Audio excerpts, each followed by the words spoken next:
Toda a história dela, você vai perceber que ela tinha ricos, pobres, senhores e escravos.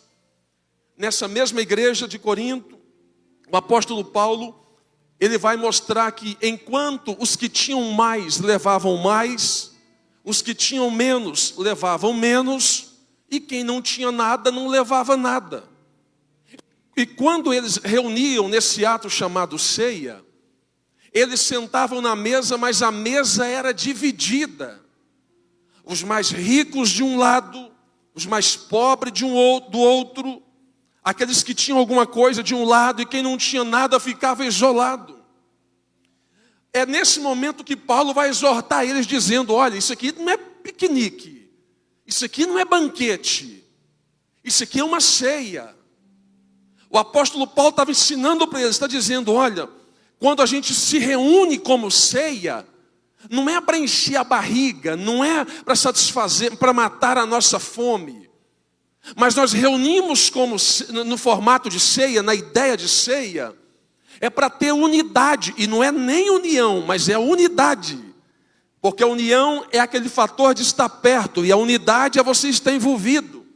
E esse conceito que Paulo está aplicando já quebra todo o conceito desse mundo moderno, dessa teologia moderna mal aplicada que nós ouvimos, que muitas pessoas falam, pastor, esse negócio de igreja agora, não, a igreja sou eu. Pastor, eu vou ficar em casa, não, isso aí não tem na Bíblia.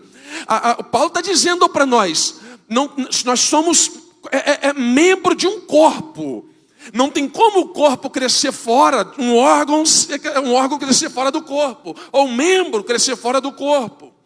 Paulo está dizendo, devemos crescer juntos, devemos estar juntos.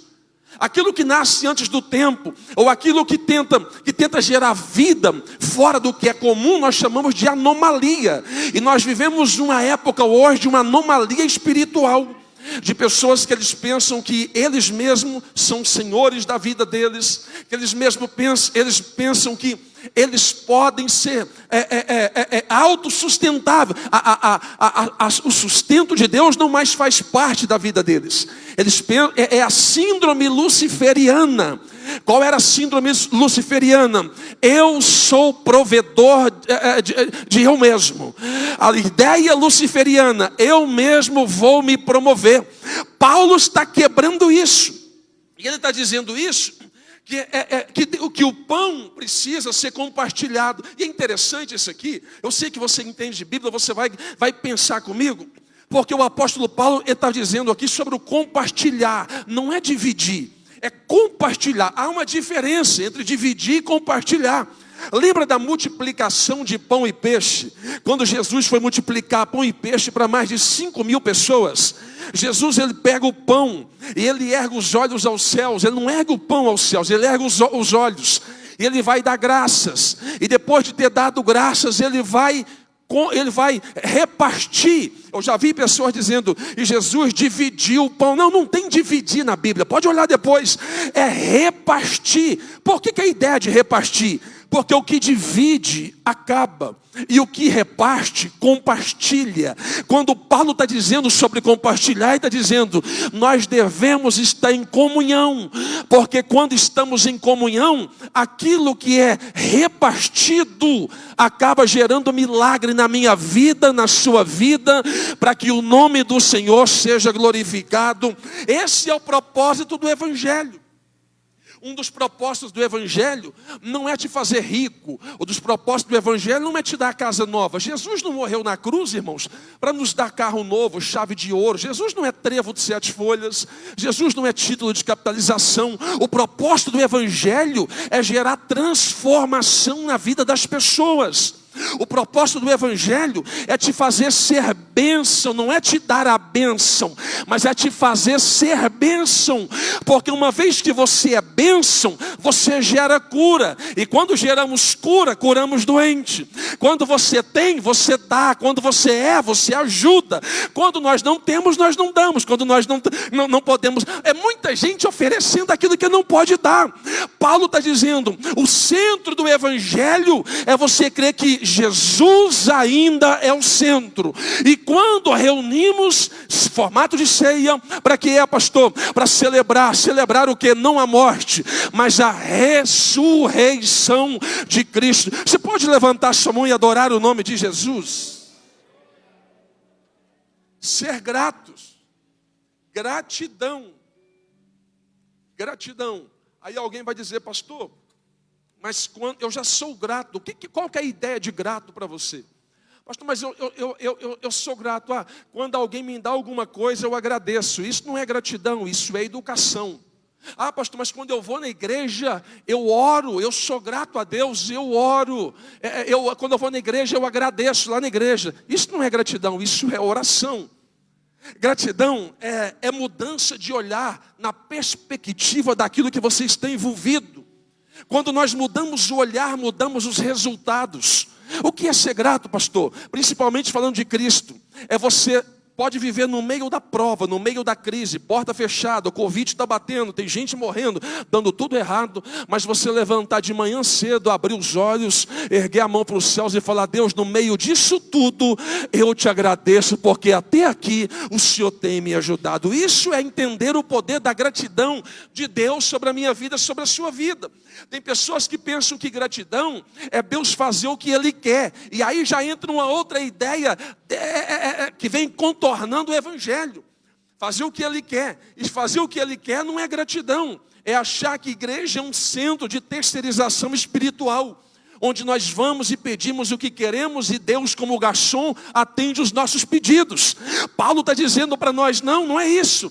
A proposta não é essa. A proposta é você reunir, agradecer e celebrar. Celebrar para quê? Porque até aqui Ele tem te ajudado, até aqui você tem tido vida, Deus tem te dado forças. Deixa eu profetizar algo na sua vida, deixa. Isso aqui é um culto de vitória, é culto de ceia. Levanta a sua mão para o céu. Eu não sei como você chegou, eu não sei como está a sua vida, eu não sei como está a sua visão, a tua perspectiva eu não sei, mas uma coisa eu sei, que depois de um culto como de ceia, você pode entrar doente e sair curado, você pode entrar triste e sair alegre, você pode entrar para baixo e sair para cima, porque é Ele que toma conta da tua vida. Quem recebe essa palavra em nome de Jesus? Apóstolo Paulo, ele está falando para nós, isso aqui é interessante, porque isso aqui vai quebrar uma ideia antiga, que até eu já ouvi muito sobre isso, do que é ceia. O que é ceia? Olha, ceia não é uma reunião de condenação. Ceia é uma reunião para redenção. Grave isso. Nós precisamos entender que a primeira coisa que me torna digno de participar da ceia é eu me achar indigno dela. Porque quando eu me acho digno da ceia, eu já não tenho conceito para participar. Agora, no meu formato de homem natural, quando eu me acho indigno de participar da ceia, eu estou dizendo, eu estou participando da ceia não é por aquilo que eu faço na igreja, não é por aquilo que eu fiz no reino, mas é por aquilo que Ele já fez na cruz do Calvário por minha vida. A ideia que o apóstolo Paulo está falando para mim, para você, para nós, para todos nós, o que torna digno de participar dela é a consciência de indignidade sobre todos nós. Aí Paulo vai dar um formato de cruz, porque o que te dá o direito de participar da ceia é o sacrifício de Cristo no Calvário. Aí, o que eu queria que nós... Eu sei que você já sabe, eu só vou te lembrar. Eu lembro de uma época que tinha pessoas que falavam assim, eu não vou participar da ceia porque eu fiz isso. Eu não vou participar da ceia porque eu estou fraco. Era comum que uma semana antes da ceia, a pessoa fazia tudo de bom, fazia tudo de errado, assim, 3 semanas antes. Mas na semana da ceia, ele tinha que ser o ser espiritual da santidade. Ele se preparava para um formato que na outra semana ele ia envolver. Mas depois parece que perdia o valor. Aí na última semana ele voltava de novo com o valor. Um negócio assim meio que não batia, um pingo no i não encaixava. E aí o que a gente aprende com o apóstolo Paulo? Ele está ensinando para nós. Você não santifica para ceiar somente. Porque o nosso estado de santidade não é para ceia, mas é para a vida. A nossa vida de santidade não é para uma semana, mas é para uma vida inteira. O que o apóstolo Paulo está ensinando para nós é: você não santifica para ceiar, mas você ceia para santificar. O que o apóstolo Paulo está ensinando para nós você está ceando porque você lembra, você tem acordo, você sabe da lembrança de Jesus, que quem purifica não é a palavra do Carlos Maia, quem te purifica não é a palavra do pastor, mas quem te purifica é o sangue de Jesus que já verteu na cruz do Calvário. Quem está comigo, diga aleluia. O apóstolo Paulo ele vai ensinando, ele vai dando uma aula para a igreja de Corinto, e aí nessa deixa ele vai ensinando para nós algo interessante. Não deixe de ceiar por causa do pecado. Pastor, que loucura. Não. Você precisa deixar o pecado para você entender a vida e o formato da ceia. O que o diabo quer colocar na tua cabeça: você não pode porque você brigou com a tua mãe. Você não pode porque você falou aquilo para o teu pai. Você não pode porque você xingou o irmão. É por isso que uma reunião como essa é para a gente renovar. Eu estou falando, renovar não é apologia a pecado, mas é recomeçar de um jeito diferente. Porque quando nós recomeçamos de um jeito diferente, essa palavra se chama arrependimento. O que é arrependimento? Arrependimento é esquecer as práticas do passado. Eu não posso entrar em um novo tempo com sentimento de remorso. Remorso é por um momento. Arrependimento é para uma vida. Você pode ter tido delitos espirituais, pode ter quebrado princípios lá atrás. O que você não pode é viver uma vida na religiosidade, mentindo para você mesmo, com uma roupa de crente, uma Bíblia de crente, tem até jeito de crente, fingindo que está bem. Lá na frente o buraco te espera.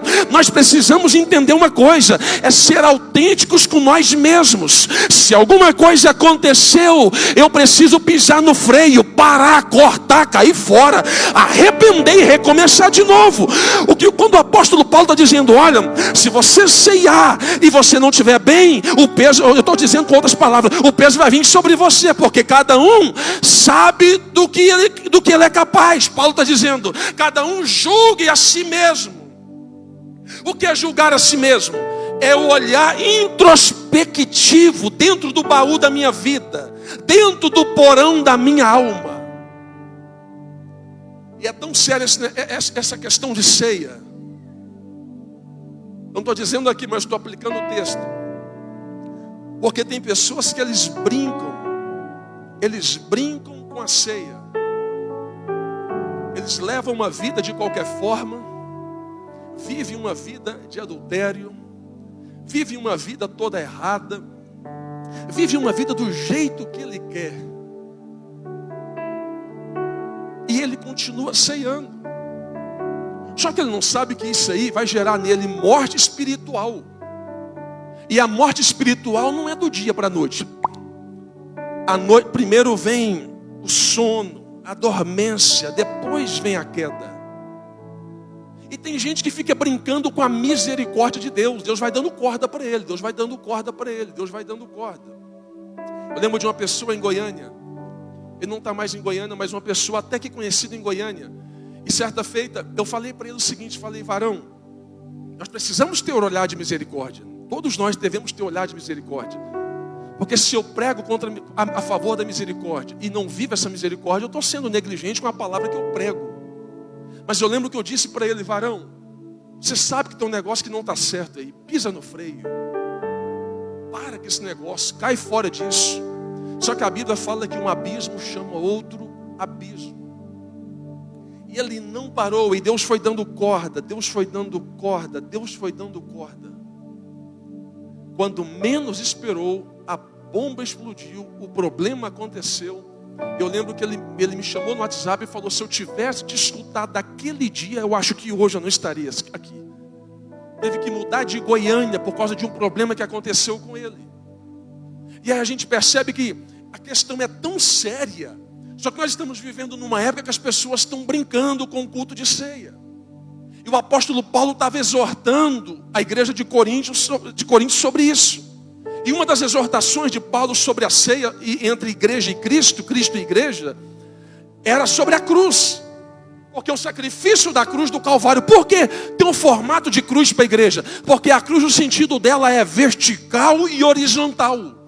O apóstolo Paulo está dizendo, quando você tem um olhar na vertical, o olhar na vertical entre terra e céu, revela a comunhão que você tem entre você e Deus. E quando a sua comunhão está bem entre você e Deus, a sua comunhão na horizontal vai revelar a comunhão que você vive na vertical. Se eu tenho uma vida com Cristo na vertical, aqui de céu e terra, logo as minhas atitudes na horizontal com você serão diferentes. O que Paulo está dizendo é o seguinte: é impossível alguém viver uma vida de conectividade com Cristo, se aqui na horizontal as atitudes dele não condiz. É impossível. Paulo estava dizendo para nós: a sua relação entre você e Deus revela a relação entre você e as pessoas. A sua comunhão entre você e Deus revela o diálogo que você tem com seus amigos. A sua comunhão entre você e Deus revela as brincadeiras que você tem com as pessoas. Por que, pastor? Não, porque eu estou falando de temor, de medo, de fé. Porque se tem uma coisa em nós que é bom, chama-se medo e temor.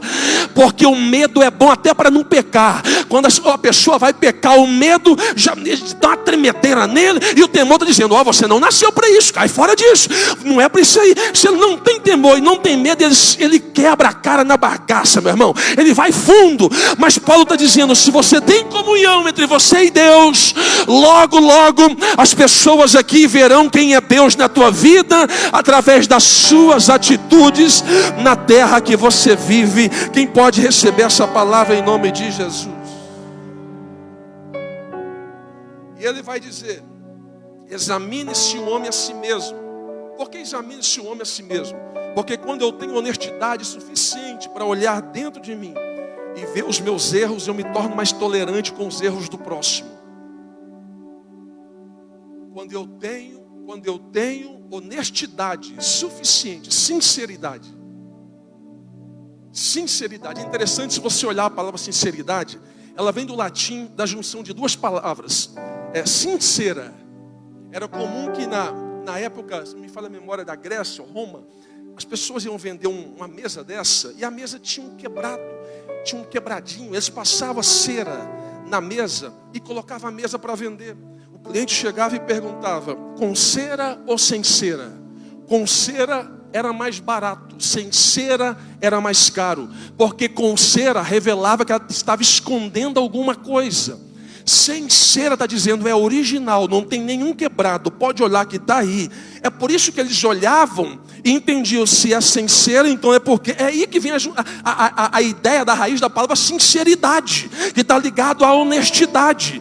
Quando Paulo está falando sobre isso, sobre sinceridade, sobre honestidade, ele está dizendo: não pode ter maquiagem. Não estou falando maquiagem do uso mulher, me entenda, mas maquiagem de caráter, de conduta. Paulo está dizendo: não pode maquiar aquilo que é natural.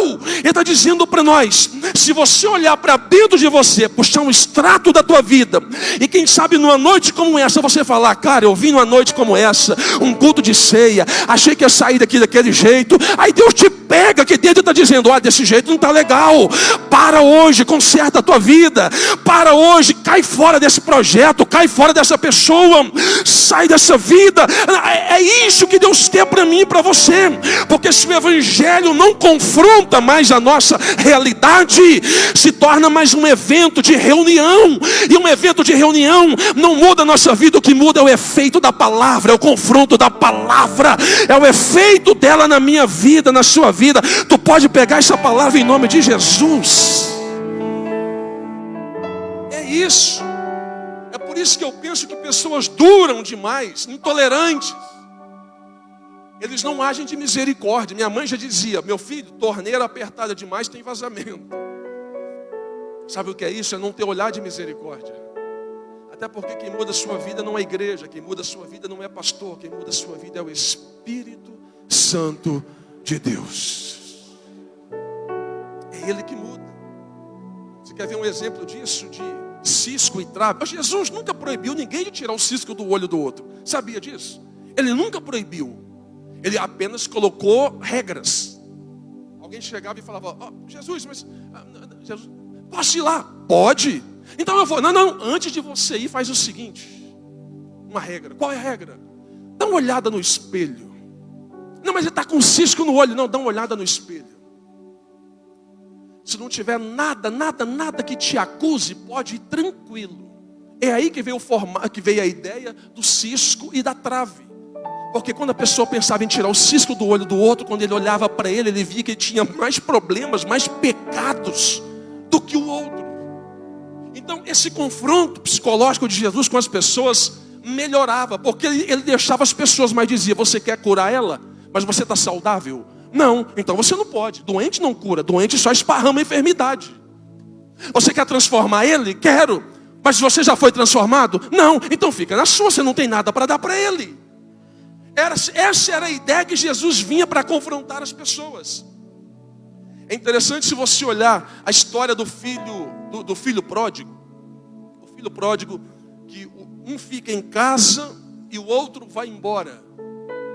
Ali tem uma aplicação muito legal, que eu gosto dela, que dá até um amparo psicológico. É uma das teses de Freud, que ele vai dizer que geralmente a pessoa enxerga no outro aquilo que ele mesmo é. Ou seja, o filho que ficou em casa está olhando para o irmão e falou assim: ele vai gastar o dinheiro com meretrizes. Quem foi que disse que ele ia gastar dinheiro com meretrizes? Ninguém disse. Na verdade, está enxergando no irmão dele aquilo que ele tinha vontade de fazer e não fez. Então, geralmente, quando você vê uma pessoa que não age de misericórdia, que resolver do jeito dele. Mas eu não vou na igreja porque ela é muito, não estou dizendo aqui, ela é muita fofoca. Pode saber que ele tem um fagulho de riscar fofoca.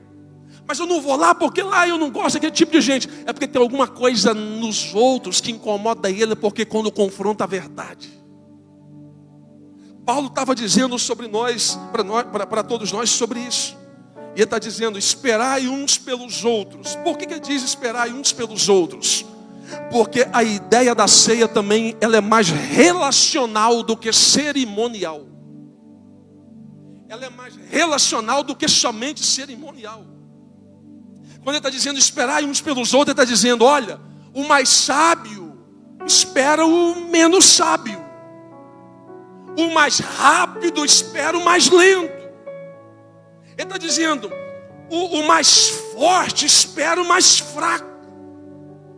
Ele está ensinando para nós: seja paciente. Porque um dia alguém precisou ser paciente com você para te ajudar em alguma área da sua vida. E ele vai terminar falando de Jesus. De Jesus. É interessante porque ele vai falar sobre a morte e a ressurreição de Cristo. E uma das passagens do versículo, ele vai, olha os confirmos, isso aqui é confronto. Até que ele venha. Quem venha? Jesus. Nós podemos participar da ceia hoje. Se Jesus não voltar daqui 5 dias, estaremos aqui animados para mais 30 dias depois participar da ceia de novo. Pastor, mas o que o diabo não quer? É que você participa. O que o diabo quer é que você caia fora da igreja. O que o diabo quer é que você some do meio da igreja. Porque se você for embora, você não tem unidade. Se você não tem unidade, logo não pode participar da ceia. Em um momento como esse, eu vejo que o Espírito Santo incomoda o escritor, incomoda todos nós, a dizer algo de confronto para a minha vida e para a sua vida. Como está a sua vida? Como está você hoje? Qual foi o pensamento maligno que o diabo colocou na tua cabeça? Qual foi o pensamento que o diabo tentou te travar essa semana? Sabe de uma coisa? Mostra para o diabo que você é mais forte do que o mundo. Ah, pastor, eu estou querendo desviar. Desvia não. Está ruim, vem para a igreja ruim.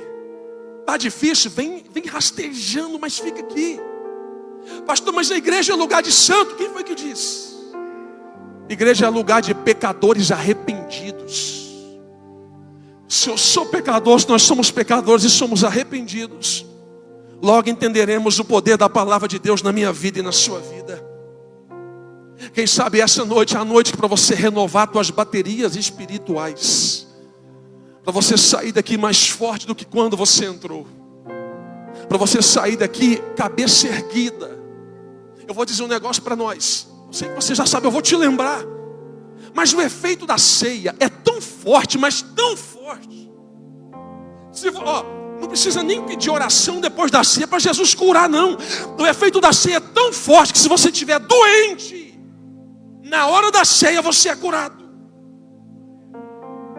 O efeito da ceia é tão forte, se tiver um problema a ser resolvido com você, e você entender, ter consciência. Consciência é saber aquilo que eu faço de forma correta. Se tenho consciência, arrependimento e decisão, tudo pode mudar na minha vida e na sua vida, e nas nossas famílias. Eu deixo essa palavra para você nessa noite. A palavra é: não deixe de ceiar pelos problemas da vida. Talvez você passou por altos e baixos nessa crise, nessa pandemia. Talvez você fez o que não devia, envolveu com quem não deveria. Quem sabe você, pastor, mas faz uma coisa. É para isso que Deus colocou os líderes na tua igreja, para isso, para te ajudar. Porque se você tentar sozinho nessa bolha, encurralado pelo pecado que te afronta, você não vai conseguir. Aí Deus te dá uma igreja, Deus te dá líderes, e Deus te dá um culto como esse, para você entender que a palavra do Senhor, ela é mais poderosa do que o efeito da palavra do mundo sobre a tua vida. A palavra do Senhor. Eu quero orar com você, já devolvo a quem de direito. A oração é: que Deus te visite aonde você estiver agora. Paulo vai dizer: examine-se o homem a si mesmo. Ele não pede para o Carlos Maia examinar a Andriela. Ele não pede para o Antônio examinar a Maria. Ele está dizendo: examine-se o homem a si mesmo. Você puxa o extrato da tua vida. E quem sabe é essa noite que papai está dizendo: eu tenho algo novo para você, vamos recomeçar de um jeito diferente. Alguém me disse essa semana: pastor, eu estou fraco, eu estou pensando em desviar, eu não sei se eu estou desviado, pastor. Eu falei: minha irmã, você é fraca, é mais forte que 1000 capeta em pé. Como assim, pastor? Eu falei: minha irmã, você no seu estado de fraqueza, você está forte e não sabe. Ah, mas eu não sinto mais aqueles negócios que eu sentia antigamente. Eu falei: não confunde as coisas não. Vai domingo para a igreja, para a sua igreja. Chora, grita. Se tiver pecado, confessa. Se tiver coisa errada, deixa de mão e toca a vida. Vamos embora. O céu é para cima, o céu não é para baixo. E hoje, quando a gente estava vindo para cá, ela mandou o WhatsApp: pastor, já cheguei na igreja. Eu falei: glória a Deus, aleluia. Fecha os teus olhos, eu quero orar com você. Fecha os teus olhos. Sou tua casa, tua morada, eu sou teu lar. Se você é a casa do Senhor, fale com Ele. Muitas coisas de lugar, Recomeça diferente. Eu profetizo que depois desse culto a sua vida não será mais a mesma. eu sou teu lar. Em nome de Jesus. Feche os teus olhos, vai por 1 minuto, só mais 1 minuto, isso.